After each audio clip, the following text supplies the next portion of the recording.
Once, on a rocky coast where waves sang endlessly to the shore, there stood an old lighthouse.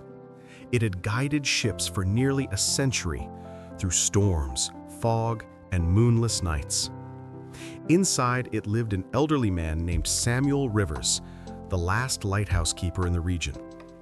He was loved by everyone in the nearby town of Clearwater Bay. People said, "No one smiles like old Sam. Even when the storms rage, his face shines like the sun." Yet what puzzled everyone most was his calmness. He lived alone. He had no wife, no children. The sea had taken everything from him long ago. Still, every morning he would light his lantern, hum softly to himself, and greet the day as if it were his best friend. One summer afternoon, a young journalist named Ethan Cooper came to interview him. He was writing an article called "The Happiest People in Town," and everyone pointed him toward the lighthouse.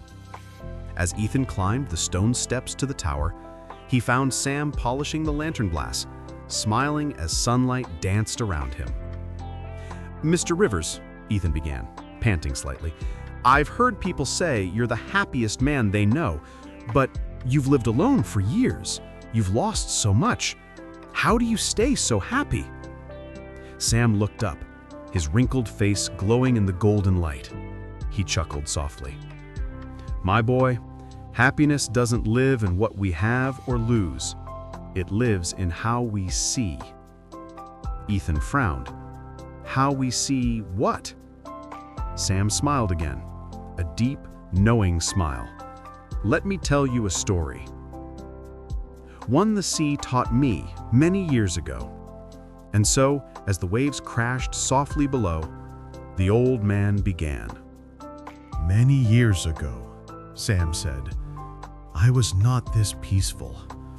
I was restless, angry, and always chasing something. Money, approval, adventure. I had a wife named Lydia and a little daughter, Grace. We lived here, in this very lighthouse. I thought I was doing everything right. I worked hard, fixed the lamps, kept ships safe. But inside, I was never satisfied. I wanted more. A bigger house, better clothes, a faster boat. Lydia used to tell me, 'Sam, you're so busy trying to make a living that you've forgotten how to live.' I laughed at her words. I thought she just didn't understand ambition."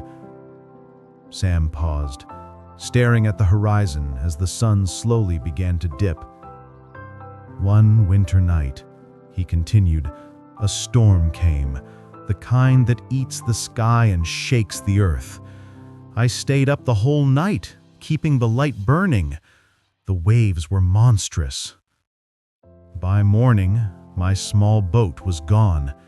And worse, so were Lydia and Grace. They had gone to the village that morning to fetch medicine, and the boat carrying them capsized."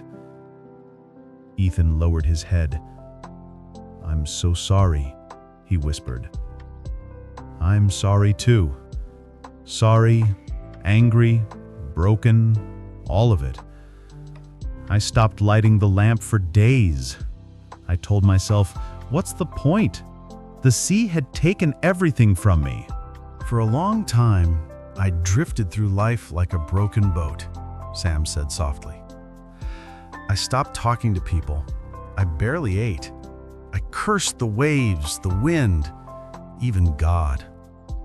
Then one night, during another storm, I heard a knock on my door. It was a young fisherman, soaked and trembling. He said, 'Sir, your light saved us last week. Without it, our boat would have hit the rocks.' His words struck me like lightning. My light saved them. That night, as the rain beat against the windows, I realized something.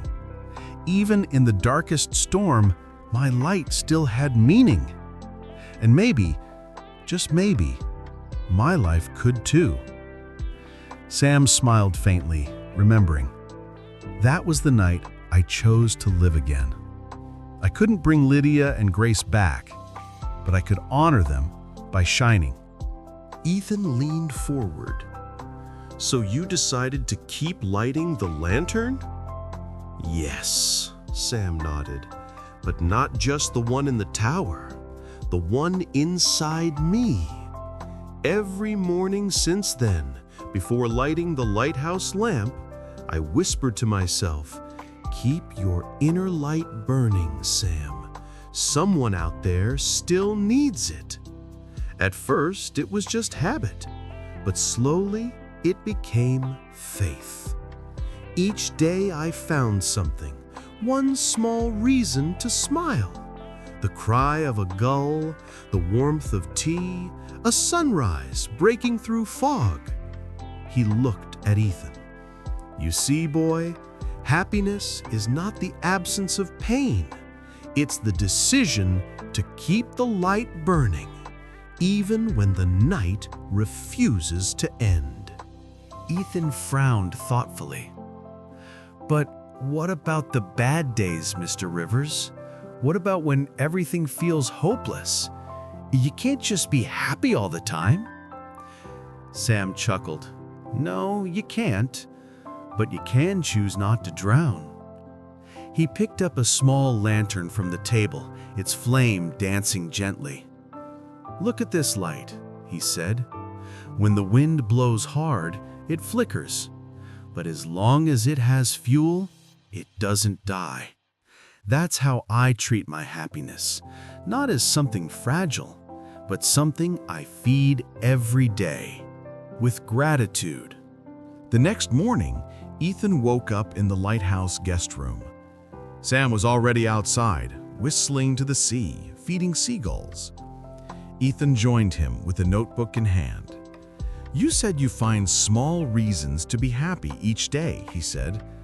"What was yours today?" Sam smiled. "The sunrise. It came again, even though it didn't have to." That line hit Ethan deeper than he expected. They spent the day talking about life, fear, ambition, and loss. Sam told stories about ships he'd saved, children he'd taught to read, and villagers who came to him for comfort. Every story carried the same quiet truth. Happiness doesn't demand noise, only attention. That evening, dark clouds gathered once more. A storm was brewing. The wind howled through the cliffs as waves began to crash. The villagers panicked. They had grown used to calm weather. But Sam remained calm, lighting the great lantern in the tower as the storm rolled in.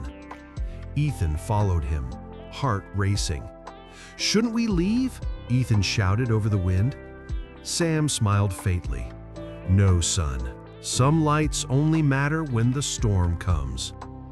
Hours passed. The wind screamed, the sea roared, but the lighthouse never went dark. When dawn finally broke, several fishing boats were seen safe near the coast, guided home by Sam's light. When Ethan came down from the tower, Sam was sitting by the window, sipping tea. The storm had passed. The air smelled clean. Ethan said softly, "You've spent your life saving others, but who saved you?" Sam looked out toward the waves and said, "The people I helped, they saved me." Each time someone said, "Your light guided me home," it reminded me that even broken hearts can shine. He paused, eyes glistening. "The sea took everything I loved, but it also gave me purpose." You see, Ethan, happiness isn't about avoiding storms. It's about learning to dance with the rain. When Ethan returned to the city, he published his article. But instead of calling it "The Happiest Man in Town," he titled it "The Man Who Lit the Sea." The story went viral. People from all over came to visit Clearwater Bay. But Sam didn't change. He still woke up before sunrise, still lit his lamp, still whispered, keep your inner light burning. Months later, Ethan came back, this time with his wife and newborn son. He told Sam, "You've changed the way I see life. Now when things go wrong, I tell myself, the storm will pass." Sam smiled. "Good. Then you've learned the secret." Years later, after Sam passed away peacefully in his sleep, the town gathered at the lighthouse to honor him. They found his journal, full of short entries, one line per day. Grateful for the sea breeze. Saw a whale today. A boy waved from a boat. Each line was a quiet hymn to life. The townspeople decided never to automate the lighthouse. Instead, they kept it as a memorial, a symbol of inner light through outer darkness. And every evening, as the sun dipped below the horizon, the light of the lighthouse still shone across the water. Some said it was the spirit of Sam himself, reminding everyone that happiness isn't found in what you get, but in what you choose to see. Happiness is not a destination. It is a choice, renewed daily, even when storms return. You can't stop the waves, but you can always keep your light burning.